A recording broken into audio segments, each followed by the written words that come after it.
Guillermo Memo Ochoa. You know him, of course, as a goalie for the Mexican national team, for Futbol Americas, but also he's a part of Team Expedia. I understand you're an ambassador for travel to Mexico City. So quickly give us what a day in Mexico City would be like if we were going off your tour itinerary. Well, if you want to spend a good day in Mexico, you have to spend the day with me. Of course, when I have a work, I don't have a lot of time to go out. But when I have the free time, I try to spend with my family. When I was young, I was in the school. I used to go in Coyoacán. Mm-hmm. So I grew up in Coyoacán, and most of my time I spent in the center of Coyoacán.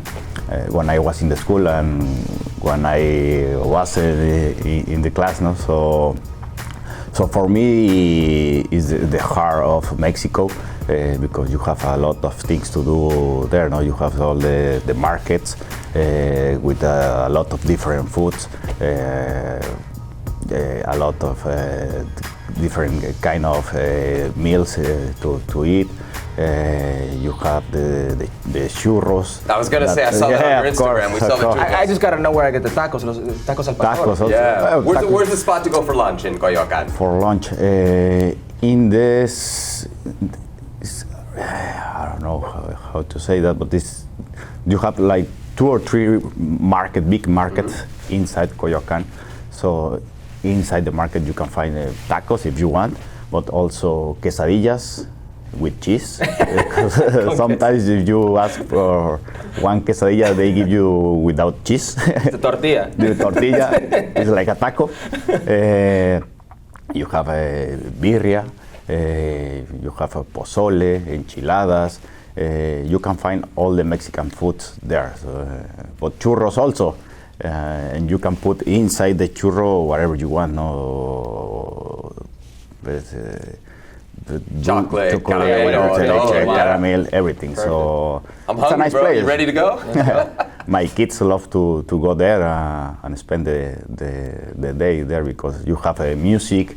When you are walking over the plaza, you have music. You have the balloons, to buy everything. So you have a lot of color there.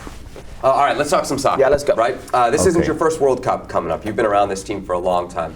How would you describe the vibe, the feeling around the team as you guys get ready for the World Cup? Well, with the people or the press?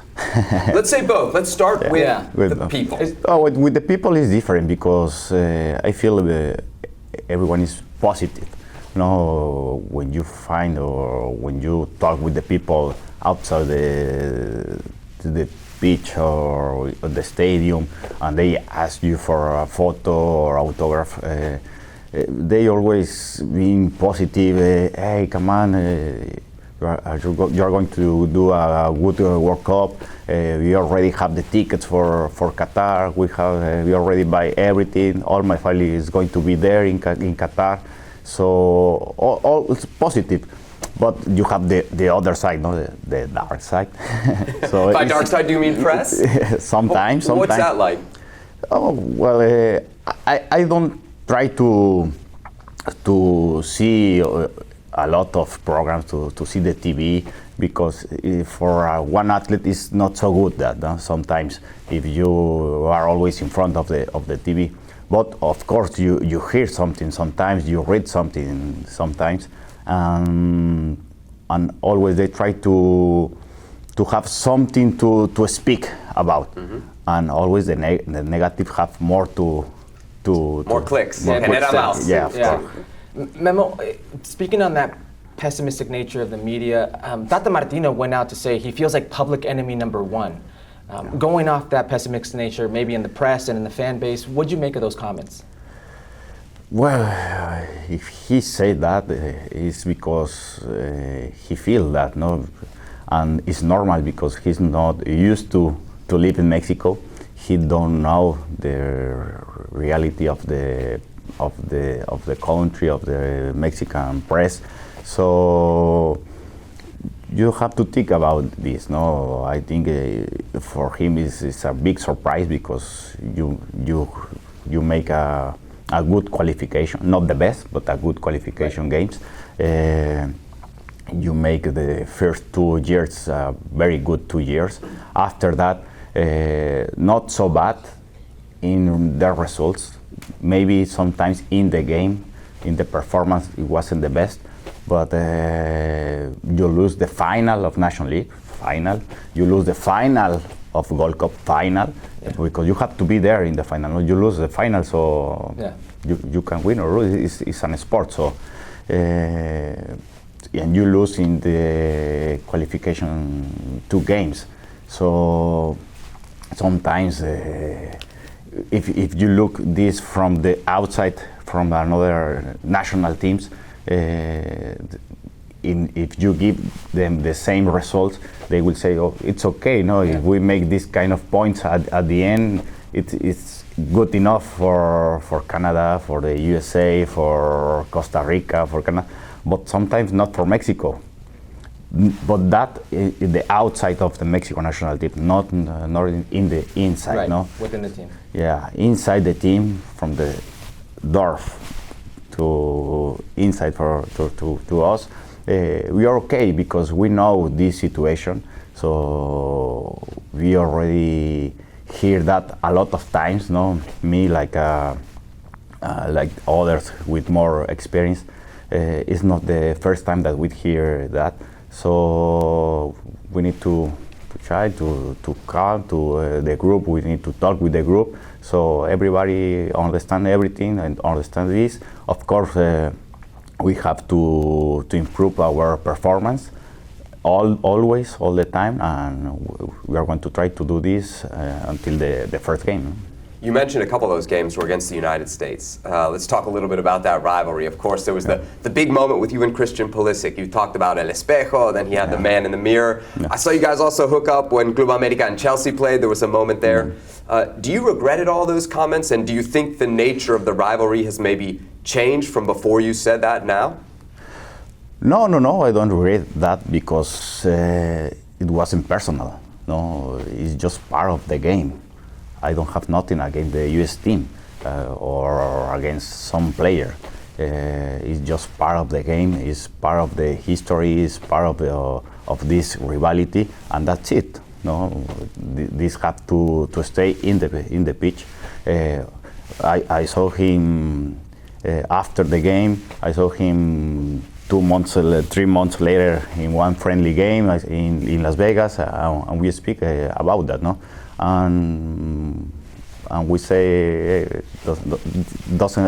nothing happened here, no. So it's okay. It's part of the game. It's part of this industry. So it's normal, no. Because for you was okay.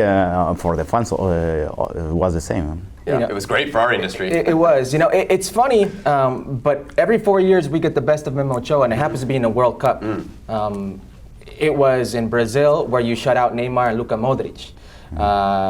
And now you're going to have a chance to go up against Messi and Lewandowski. I mean, you saved your best moments for the World Cup. What can you expect going against Messi and Lewandowski? Well, I expect to have a greater result. Not only me. No, of course, I have to do a great job. We need a great performance of every player because, of course, we talk about Robert Lewandowski, but it's not only him. No, behind him, you can find a lot of good players. I got a lot of elite players. So this is going to be a tough game. And okay, also you have to play against Messi, but it's not only Messi, because they have a lot of good players, Argentina. But I think in one World Cup you want to play against the best of the history, the best of the best in the world.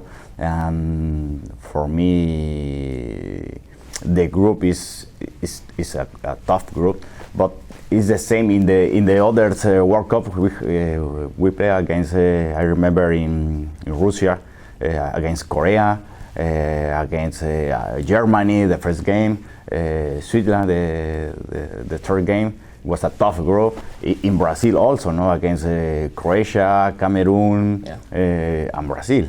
So it's never easy, no, it's never easy. But I think we are ready for this challenge. Well, thank you very much for watching ESPN on YouTube. For more sports highlights and analysis, be sure to download the ESPN app. And for live streaming, premium content, and let's not forget as well, ESPN FC 7 days a week. Subscribe to ESPN+.